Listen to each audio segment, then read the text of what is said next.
Film کی کہانی ڈیکسوگی جیان نوبیتا اور سکیشیزو ٹیلی ویژن پر ایک خبری دیکھ رہے ہیں جس میں بتایا جا رہا ہے کہ فلمنگواہے کا ایک جھنڈ اسرار انگیز طور پر غائب ہو گیا ہے۔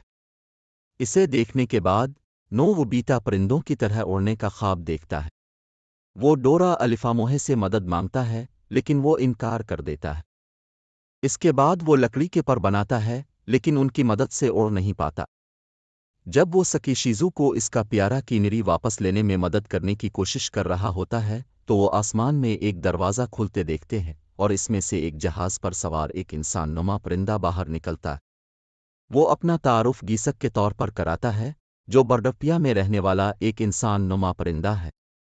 ڈورا الفاموہے نوبیتا اور سکیشیزو گیسک کی جہاز ٹھیک کرنے میں مدد کرتے ہیں اور وہ جلد ہی اس کے دوست بن جاتے ہیں۔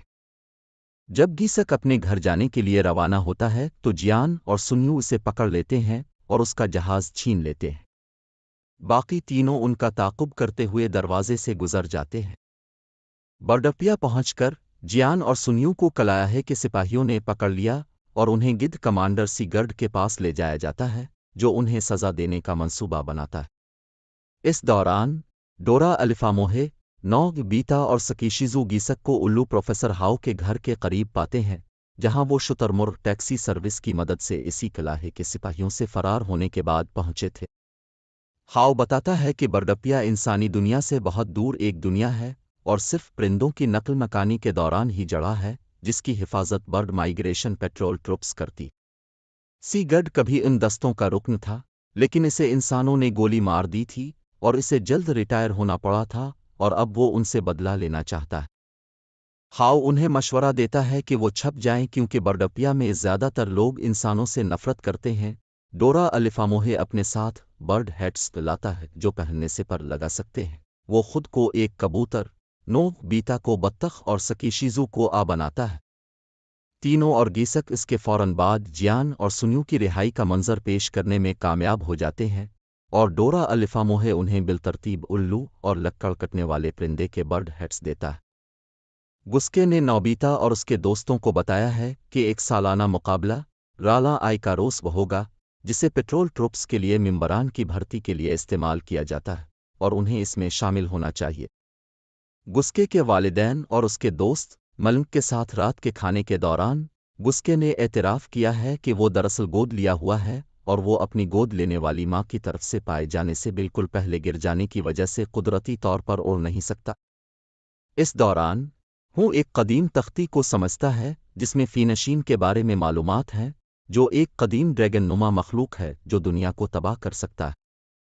کواہے کے سپاہیوں کا کپتان سننے کے بعد سی گرڈ کو رپورٹ کرتا ہے جس کے بعد سی گرڈ فینشین کی جگہ جاننے کے لیے ہوں کو اغوا کر لیتا ہے تاکہ وہ اسے انسانیت کو تباہ کرنے کے لیے استعمال کر سکے۔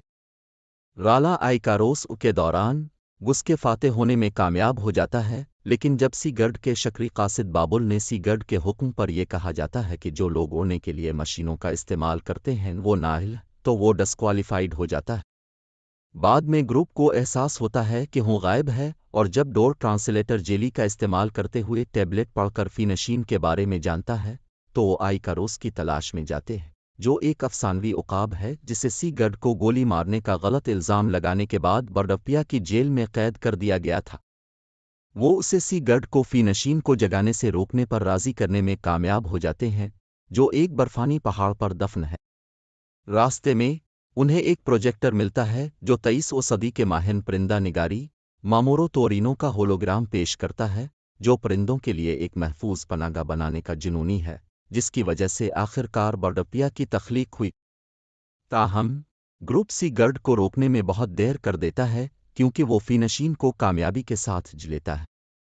ڈور اپنی ٹرانسگریشن بیم کا استعمال کرتے ہوئے فینشین کو امیبا میں واپس کرنے کی کوشش کرتا ہے لیکن وہ بابل کے ساتھ جدوجہد میں پڑ جاتا ہے جس کی وجہ سے بیم اس مخلوق کو بڑے اور مضبوط ورژن میں تبدیل کر دیتا ہے۔ یہ مخلوق سی گرڈ کی حکم کی پیروی نہیں کرتا ہے اور اسے تقریباً مار ڈالتا ہے اس سے پہلے کہ آئیکاروس اسے بچا لے۔ پھر فینشین برڈپیا میں تباہی مچاتا ہے۔ لڑائی کے دوران گسکے اپنی پرواز کی صلاحیت کو جلیتا ہے جب آئیکاروس جو صرف ناظرین کو اس کے والد کے طور پر ظاہر کیا جاتا ہے اسے ایسا کرنے کی ہمت دیتا ہے اور وہ فی نشین کو اونچے درخت کی چوٹی پر لے جانے کا انتظام کرتا ہے، جبکہ ڈور اور نوبیتا درخت کی چوٹی پر جاتے ہیں جہاں ماموروں کی ٹائم مشین موجود ہے جس کا ارادہ ہے کہ فی نشین کو بے ہوش کر دیا جائے۔ جب یہ کام نہیں آتا ہے تو ڈور اس مشین اور فی نشین دونوں کو ارب ہا سال پہلے ماضی میں پری ہادیان دور میں واپس لے جاتا ہے۔ فونیشیا کی تباہی کے بعد جب سب کچھ ٹھیک ہو جاتا ہے، مرکزی کردار اور برڈپیا کے تمام لوگ مل کر جشن مناتے ہیں۔ فلم نوبیتا اور اس کے دوستوں کے ساتھ ختم ہوتی ہے جو برڈپیا کے سب لوگوں کو الوداع کہتے ہیں اور اپنی دنیا واپس لوٹ جاتے ہیں۔ ساتھ ہی ساتھ شزوکا اپنا پالتو کنیر بھی واپس لے آتی ہے۔ شکریہ ویڈیو دیکھنے کا۔ اگر آپ کو یہ ویڈیو پسند آئی ہے تو ایسے ہی اور مزیدار ویڈیوز کے لیے سبسکرائب کرنے کا بٹن دبا دیں۔